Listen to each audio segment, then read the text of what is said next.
యాక్టింగ్లో మీకు character interior యొక్క ఇంపార్టెన్స్ ఏంటో తెలుసా? అయితే మీరు ఖచ్చితంగా ఈ వీడియో చూడండి. Hello viewers, welcome back to film craft insights. ఈరోజు మనం ఈ వీడియోలో క్యారెక్టర్ స్టడీలో అతి ముఖ్యమైన టాపిక్ క్యారెక్టర్ ఇంటీరియర్స్ గురించి మాట్లాడుకుందాం. అసలు ఈ క్యారెక్టర్ ఇంటీరియర్ అంటే ఏంటి అని మీకు ఒక ఎగ్జాంపుల్తో చెప్తాను. మీరు చంద్రముఖి అనే సినిమా కనుక చూసుకుంటుంటే అందులో చంద్రముఖి అనే క్యారెక్టర్, జ్యోతి గారికి వచ్చిన క్యారెక్టర్ కనుక మీకు వస్తే ఫస్ట్ మీరు కన్సిడర్ చేయవలసిన పాయింట్స్ ఏంటంటే మనకి క్యారెక్టర్ ఇంటీరియర్.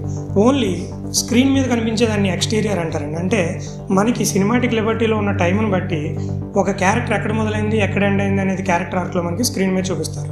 కానీ ఒక యాక్టర్గా మీరు చేయాలంటే ఆ క్యారెక్టర్ ఎప్పుడు పుట్టింది, ఎక్కడ పుట్టింది, ఎలా పెరిగింది, ఇవన్నీ కూడా మీరు తెలుసుకోవాలి.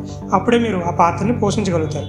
ఫర్ ఎగ్జాంపుల్ మీరు ఆ చంద్రముఖిలో జ్యోతి గారి క్యారెక్టర్ తీసుకుంటే అందులో రజనీకాంత్ గారు ఆ క్యారెక్టర్ గురించి చెప్తారు. ఏంటి, చిన్నప్పటి నుంచి తను ఒక ఆర్ఫన్, అనాథ, వాళ్ళ అమ్మమ్మ గారి ఇంట్లో పెరుగుతుంది. ఆవిడకి చదువు అంటే అంత ఇంట్రెస్ట్ ఉండదు. మెల్లిగా ఆవిడ క్యారెక్టర్లో, సినిమాలు, పాత్రల వైపున అట్రాక్ట్ అవుతుంది. అలా అవుతూ అవుతూ అవుతూ ఏం చేసిందంటే దాన్ని ప్రాక్టీస్ చేస్తూ వచ్చి ఆవిడలా ఉండాలనుకుంది. ఆవిడలా మెల్లిమెల్లిగా మారిపోయింది. సో ఆ చంద్రముఖి అనే క్యారెక్టర్ ఎలా మారింది అనే క్యారెక్టర్ ఆర్ట్ని ఆయన ఇంటీరియర్లో చూపిస్తారు. ఆ ఇంటీరియర్ కనుక జ్యోతి గారు అర్థం చేసుకోలేకపోతే ఆ క్యారెక్టర్ని అలా పోర్ట్రేట్ చేయడం కష్టంగా ఉంటుంది అన్నమాట. ఇవన్నీ మీరు డైరెక్టర్ని అడగాలి. ఒకవేళ చెప్పకపోతే డైరెక్టర్ కూడా చెప్పాలి. చెప్పలేదు కదా అని మీరు అడగకపోతే ఆ క్యారెక్టర్ని మీరు పూర్తిగా పోర్ట్రేట్ చేయలేరు. ఇంకొక ఎగ్జాంపుల్, రీసెంట్గా వచ్చిన బాహుబలి సినిమా కనుక మీరు తీసుకుంటే రమ్యకృష్ణ గారి క్యారెక్టర్ మీద తీసుకుంటే శివగామి అనే క్యారెక్టర్ చాలా పవర్ఫుల్ క్యారెక్టర్. తన కనుసైగల్లో బాహుబలి కూడా కంట్రోల్ అవుతాడు. అటువంటి వ్యక్తికి, అటువంటి అమ్మాయికి ఆవిడ అందంగా ఉంటుంది, బాగా చదువుకుంది, చాలా పవర్ఫుల్ లేడీ.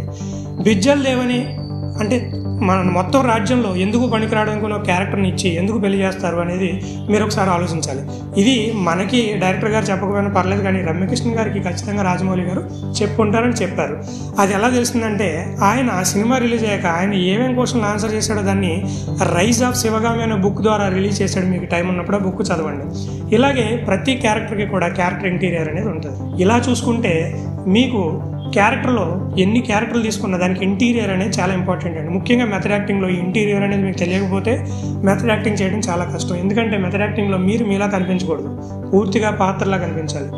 ఈ వీడియో కనుక మీకు నచ్చినట్టయితే మీకు తెలిసిన యాక్టర్లో ఈ ఇంటీరియర్స్ బాగా ఫాలో అయ్యే యాక్టర్ ఎవరు మా కామెంట్ బాక్స్లో మెన్షన్ చేయండి.